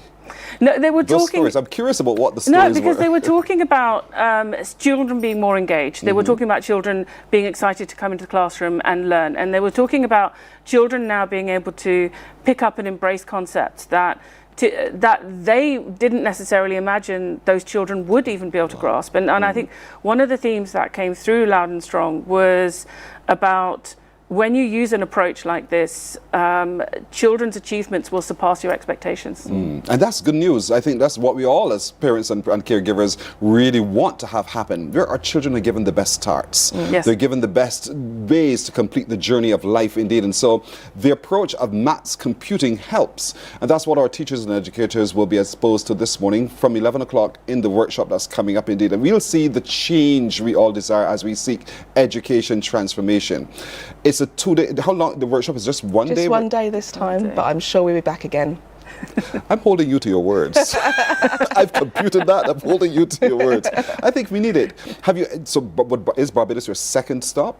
Yes, it is. We were in Antigua running a similar workshop with teachers in Antigua, and they are just about to start their pilot, similar to what they did in Nevis last year. So we're looking forward to sort of seeing the transformation there as well. Yes. Yeah, the change that we as a community of people known as CARICOM want to see in our people. We want to give our young people and expose them to new approaches and new ways so they become global citizens, but global digital citizens as well. And I know that's the mantra of our Prime Minister, and so shall it be. And so this is just a part of that process as well, by having the folks from the Digital Schoolhouse help us understand. In all of this, would it require a redesign of the classroom, or it's just, I say classroom, but you know what I mean. The classroom now becomes outdoor even. That's what you're going to say to me, right? Exactly. But you know what I mean. Yeah. The space where they come and are sheltered, would it require then a redesign, or can we work within what we're already working? We've built this to work around what schools already have and how they're structured. And there are lots of opportunities and there's lots of suggestions for how things can be modified and changed and transformed. But for us, See, when you start talking about changing classrooms, that starts to step into something that's structural change. And structural change in any education system, in any territory across the globe, is quite difficult to do. You know, there's lots of red tape, there's lots of barriers towards it. And we don't really want that to be an obstacle, because for us it's really important that this learning gets out there, that teachers have the opportunity to experience it, that they're upskilled, that they're motivated. More importantly, that their students are getting able to benefit from that. So in order to remove all of the obstacles, we've taken sort of great care to really try and understand the natural landscape and where people are, and max computing really meets them at that place and then helps lift them, and hopefully where they can start to see their own opportunities for transformation and change. And so there's no separation by sector. I'm asking that for a reason, because there are people with special needs. That need could either be physical or just delayed in how they're learning as well. Is it also, I know it's the method, is it, and you're going to say to me, yes, I can feel it already coming up, they design in a way that it meets the need of those with different learning capacities?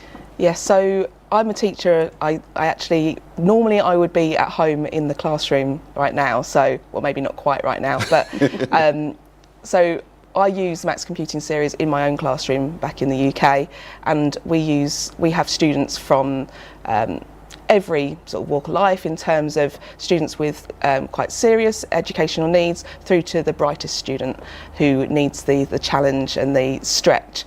And Max Computing is designed to meet all those students where they're at, and there's lots of opportunity for stretch and challenge for those students who are wanting to strive and take that a bit further. But it also meets the students where they are if they need to take things a little bit slower, and it's very much designed to ensure that every student is able to meet their potential throughout the series. Testing. We always like to test things. At the end of a period, test to see the level of learning.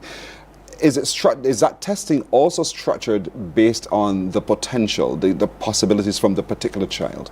Yes, so we use testing in two ways in the Max Computing Series. So the first way we use it is it's all project based. So they will develop some sort of digital project as they move through a particular unit of work. So there's that to look at in terms of what they've achieved, what they put together. But alongside that, they do a more traditional test as well.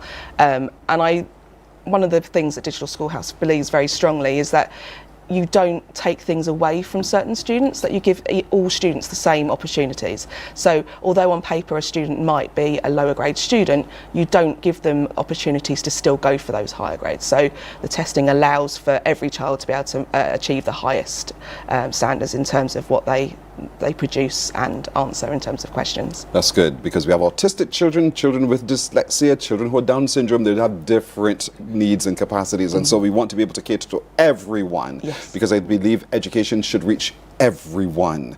And so I'm happy about this. The workshop is today. Teachers, educators, planners and designers, everyone who's into education, whether you're from the library assistant as well, you can show up. It's a session. Is it free? Yes. It's free. Yes. Absolutely free, even better. And so we're taking a look at the Max Computing system, and it's delivered by the Digital Schoolhouse, and it's available to all today from 11 o'clock at Erdeston Teachers Training College. Show up, because in showing up, you're showing up not just for yourself, you're showing up for the children with who you engage. And so we want to provide an opportunity for the best from our children, and so this is part of that journey to do so. Thank you so very much, Shanila, and thank you so much as well, Estelle. I wish you well with your journey across the region, but in today's workshop as well. Thank you very much. You're very welcome. You're very welcome. We're taking a break right here on Morning Barbados. We're right back in a moment. Morning, morning, morning. Good morning. Good morning to you. This is where Barbadian football lives. Every Monday from 8:03 p.m., step onto the touchline. A 30-minute show featuring the BFA Premier League. Join Anmar Goodrich Boyce and Damien Best as they review the action. The goals, the grit, the glory, and the stories shaping the league. From kickoff to the final whistle, this is your front row seat to Monday Night Football. Touchline, bringing you closer to the BFA Premier League. See you on the touchline, live on TV8. Touchline, sponsored by Dasani. Live first, Dasani after. And Powerade. Pause is power. Preserve your personal priceless memories. Here at CBC, we transfer VHS, DVDs, Beta, U-matic, and DV cam tapes to modern digital formats. Safely, quickly, and affordably. Call CBC on 467-5437 to get started. In just 2 weeks, your memories will be ready to relive and share again. Morning, morning. Good morning. Good morning to you.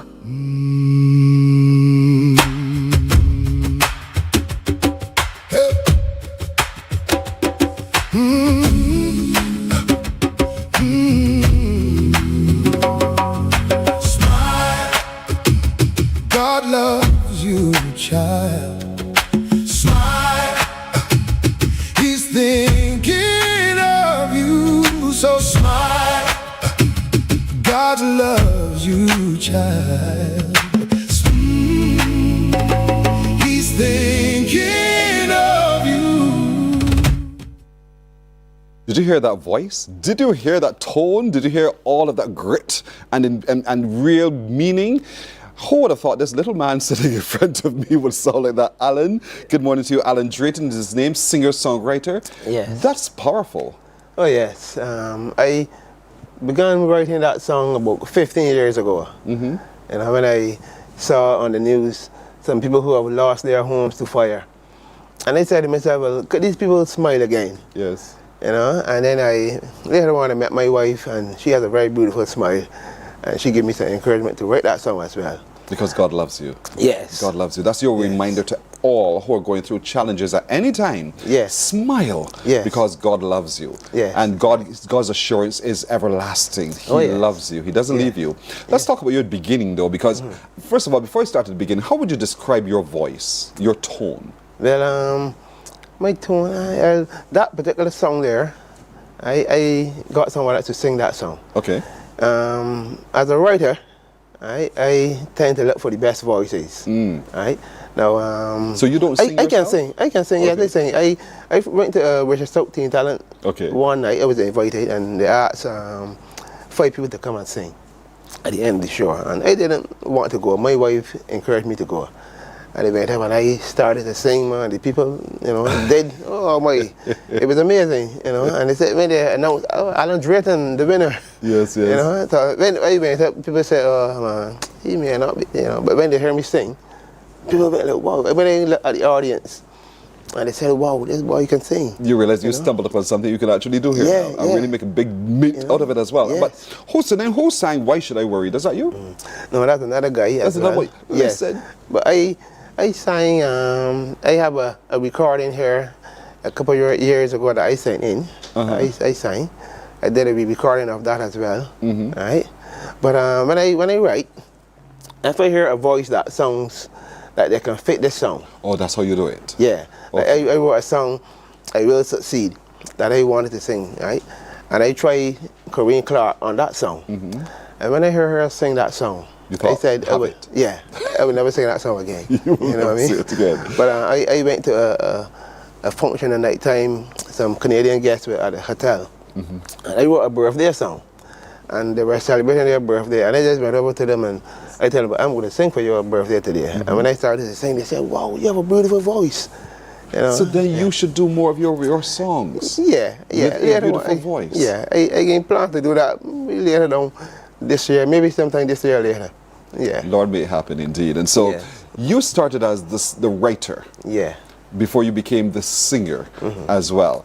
And how does writing work for you? Because oftentimes, I try to imagine what it is. Do you hear the music in your head first and then you write, or do you write and find a melody to these words? So I hear the music in my head first. Okay. And it's really funny how things can inspire you to write. You would see somebody smiling, I would say, oh yeah.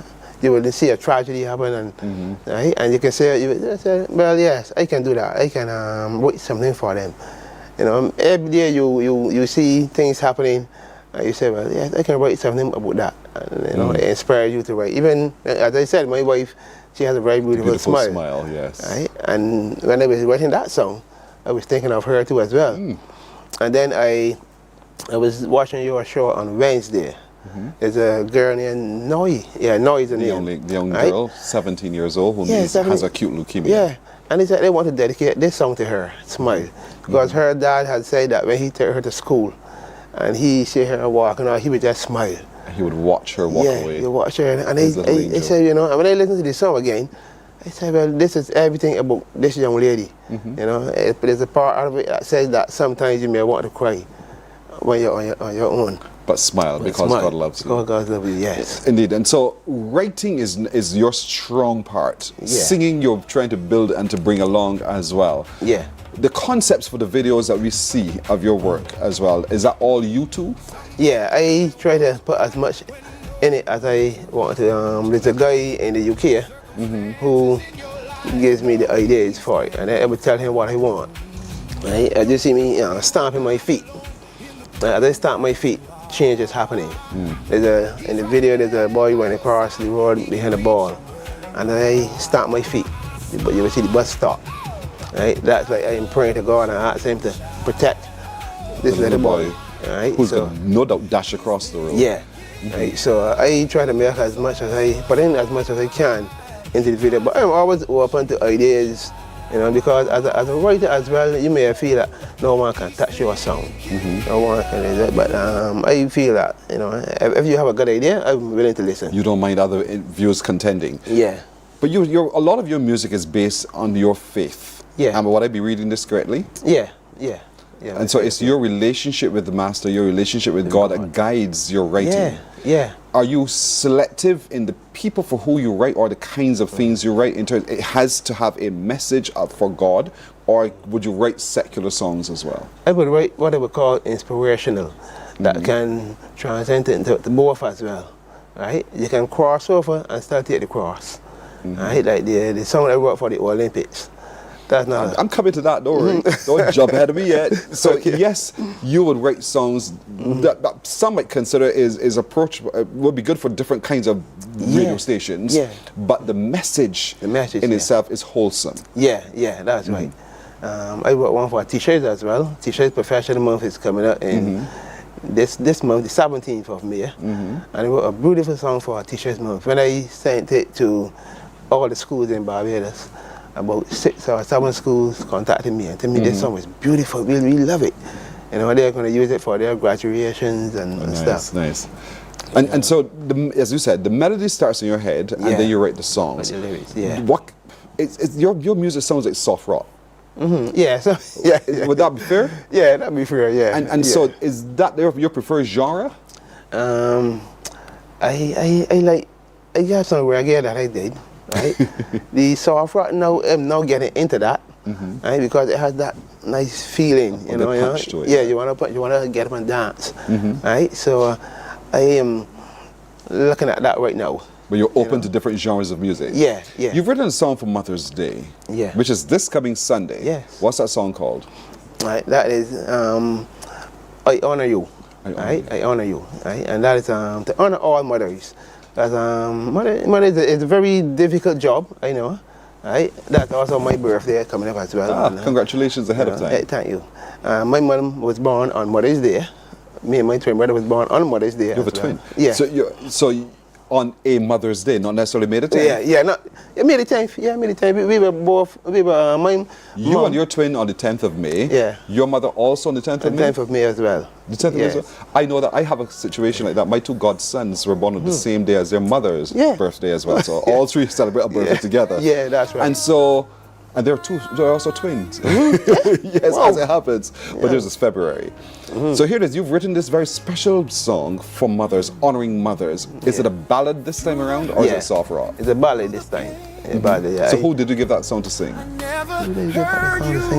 It's a female voice? Yeah, female voice, yeah. Because there's so many people that I given songs to. Yeah.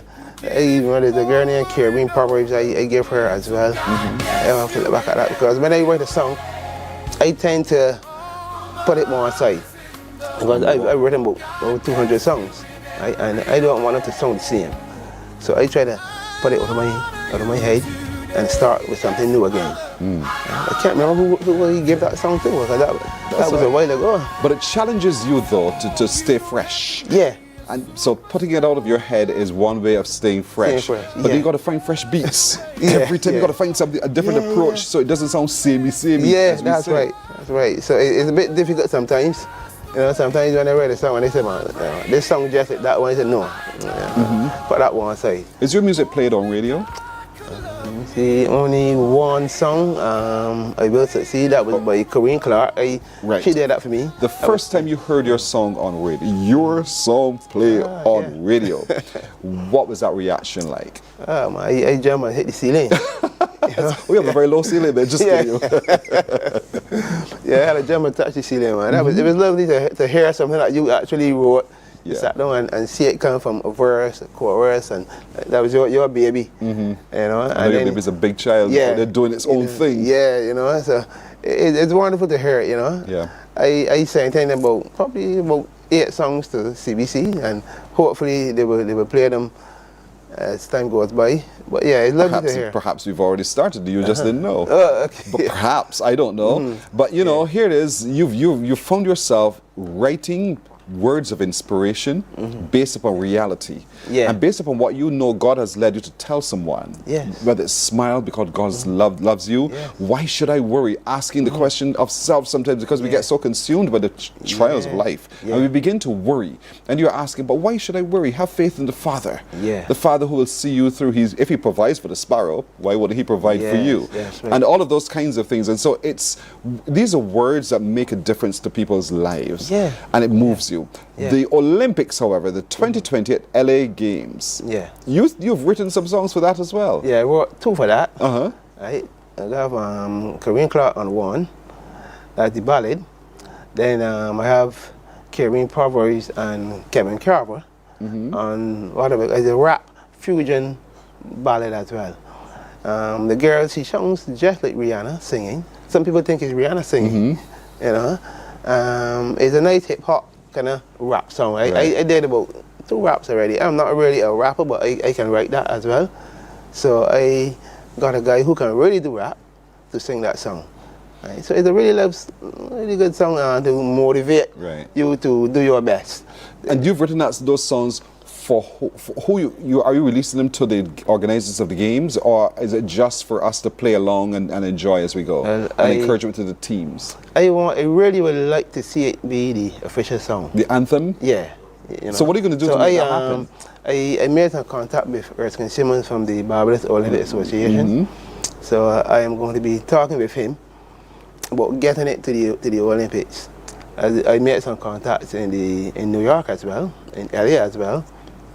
So hopefully later this year or so I should hear some good whether or news. not it's been successful. Yeah, because there's a lot of people vying for songs for the Olympics, you know. You become a global hit immediately. Yeah, you know. So, and there's a lot of money involved in it as well. You know, Whitney Houston, she made about, I think it was $5 million or so for one song. Right? So it can be really, if we do get that, that would be amazing. You know? I wish you well. I truly, truly wish you well, Alan. I mean, your heart is in the right place. You just give and give and give and give as God replenishes you all the time. Well done. Well done indeed. And so we could find your music on YouTube. I found it. And so you can... Alan, you're always so surprised when you listen to your music. You found your music, yes. And of course, eventually with enough coercion, we can have it played across all of our radio stations as well. And we're looking forward to hearing your songs as the anthems or songs played during the Olympic season as well. Thank you for joining us this morning, Alan. Thank you as well. All the best. Alan Drayton is his name. Allan Drayton is his name. Find him on YouTube for sure. He has all of his music there that's produced so far. And you get a sense of his writing, his commitment, his tone, his everything. Indeed. And then you can find him on other streaming platforms as well. Thank you so much for joining me. Good man. Morning Barbados is back with more in just a moment. God loves you, child. Smile. He's thinking of you, so smile. God loves you, child. He's thinking of you. Morning, morning, morning. Good morning. Good morning to you. Preserve your personal priceless memories. Here at CBC, we transfer VHS, DVDs, Beta, U-matic, and DV cam tapes to modern digital formats. Safely, quickly, and affordably. Call CBC on 467-5437 to get started. In just 2 weeks, your memories will be ready to relive and share again.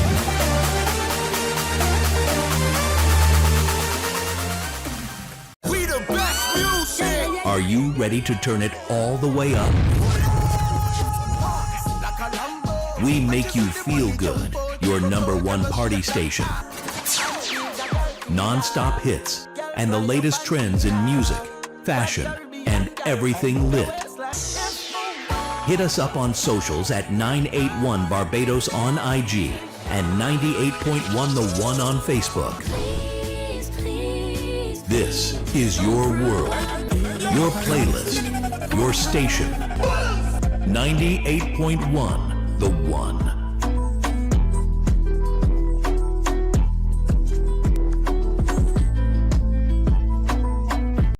Books open your heart, your mind, and your soul. They are educational, entertaining, inspiring, and motivating. Are you an author of a recent book you want to share? Then Mornin Barbados would love to feature your book in our The Next Chapter segment. Send us an email to morninbarbados@cbc.bb. That's morning without the G. Come and let us turn those pages together. Some ask, what makes Barbados so special? We at Mornin Barbados say it's you, our exceptional youth. You are talented, resilient, and inspirational. You are the epitome of the Barbadian spirit, testing the boundaries of your creativity. If you are an entrepreneur, artist, big Morning, morning, morning. Good morning. Good morning to you. I'm sure many of you already have your Mother's Days planned, and perhaps some of you do not.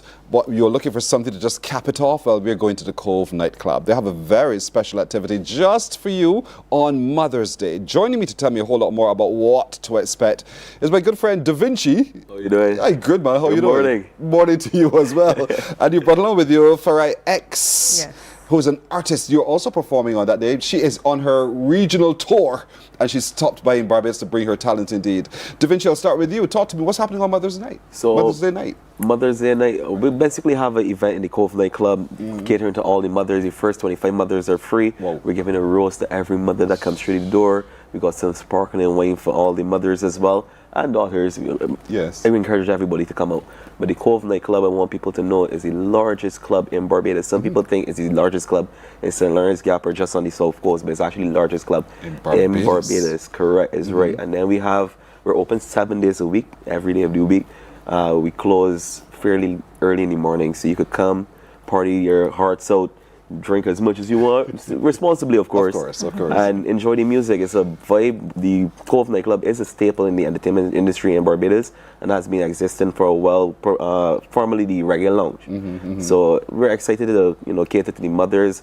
We also have a special event every Friday. We give away a lot of money, $500 to be exact, and at the end of the month we give away $1,000. So it's a weekend pack of event. So you get extra pay on Fridays, you get extra pay at the end of the month. Correct. That's the whole point. By just being at the Cove nightclub. Yes. And so in St. Lawrence Gap is where we're going on. So on Sunday coming for Mother's Day, what time does the event start? Well, the event is actually on Saturday night. Saturday night, going into sorry. Sunday. Got you. Yes. So ahead of Mother's Day. Ahead of Mother's Day. Let's get ahead of everybody else by taking mommy out to Cove nightclub. The first 25 of you will come in for free. You're giving away roses and all the rest of it. We want to encourage all of you to bring your mother and have a really good time, because Farai X is going to be there.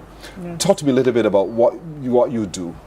So I am a hip hop artist, and I blend dancehall and soca, Afro beats, and R&B into my music. In other words, you sing everything we love. I do.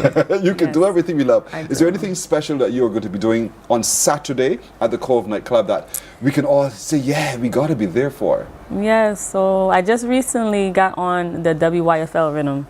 So I will be performing that freestyle there. And I have a song right now with Faith Calendar. I will be performing Your Type. Your Type was just #1 on Spotify. Nice. So I will be performing Your Type, and I also will be performing my song is called Your Body. That is number 3 on the South African charts. So I'll be doing a few of my songs from the Siren there. You have hits. You have hits and hits and galore. So this is all part of the Siren mini-series Yes. that you're doing across the region. Barbados is one stop. You're going to Grenada, and then you're going on to Trinidad. So for sure, those at least we're part of that trilogy right there. And so we're excited to be a part of this with you. Talk to me about your history so far. And I know your hits, but are you loving what you're doing? And what has generally been the response to what you're doing?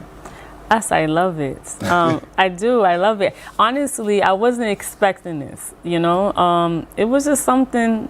I just woke up one day and I said, you know, I'm gonna dibble into some other genre, you know, and I wanted to really get in touch with my roots. So at first I started going into the Afro beats and so forth. Well, no, actually I did a little dance hall back in like 2000 and maybe I think that was 15, but I kept to my actual love, which was hip hop. So then as of recently I said I'm going to do some Afro beats, and then I was like and then the artist that I was working with, his name is Rocker Fresh. He's a soca artist from Trinidad. And I listened to his music and I said, I think I want to do some soca, you know? I think I want to do some soca. And then just one day I just got on a soca beat and I just wrote and I said, okay, this is what it's going to do. And then I did that and I was like, oh, okay, they like it a lot. I'm going to keep doing more. Yes. And I did more. So I did that, and I have a song with Raga Fresh. That's the one that's called Your Body. And that's actually on Afro beat, but it's a combination of dancehall and an Afro beat, you know, and R&B. So that's that rhythm that I'm on, and it's really nice too. Well, I'm telling you, so folks, we have to be at the Cove nightclub on Saturday to experience all of the different genres that this young lady here can do. Her name is Fari X, and she's on her Siren mini tour. But Da Vinci, okay, is there cover charge for Saturday? Yes, the admission is $20 before midnight, but like I said earlier, the first 25 mothers are absolutely free. And to be quite honest, I might let in a couple more, you know. He's that jealous. I am. To be honest, the Cove nightclub, I'm going to be honest with you, is like a family. Right, so major shout outs to Herman as well, the owner of the Cove nightclub, Chester, Justin, the people that keep the nightclub afloat, because like I said earlier, the club is a staple in the entertainment industry. Every single entertainer, every singer, every DJ, every music producer would have at least performed in the club before we had live bands. I remember last year, December, I would have brought Lil Rick, Jordan English, and a bunch of other different artists to the Cove nightclub to make it, I would say, an experience that you don't really get in a club in Barbados like that, because the club is huge, so we could tend to pack a lot of people in the place. So that's what I'm looking for on Saturday. A lot of people are going to come out, and the admission is fairly low. Or $20, I mean. Very affordable. Very affordable, as a matter of fact. But if you're part of the first 25, it's nothing for you indeed, and perhaps a little bit more. Indeed. So it's an unforgettable evening, folks. Unforgettable, just as part of our celebration of Mother's Day this Saturday. This Saturday, you show up at the Cove nightclub, be among the first 25 or more, you get in for free. This Saturday, you are in there to experience all that Fari X is offering, part of her Siren mini tour. She is going to be there. It's a very special weekend for mothers, and so we're kicking it off on Saturday in the Cove nightclub, which is the largest nightclub on island, but there are ones that are moving, boy. It's going to be quite an exciting time indeed. So come, some wine, roses, everything, drink responsibly. Past the 25, your cover charge is $20. It's affordable indeed. So bring mommy out. Bring yourself out as well. Let's have a good time for love. We have an excellent lineup as well, you know. Yeah. We have an excellent lineup. So it's yours truly, Da Vinci. We have Lyrics, Versywell. Versywell from 98.1, Mickey Dren and Shadi. So the entertainment is packed. I'm really excited, and she would have said that the event is not just classy, it's high energy. It's high energy. For sure. So come, get ready to burn.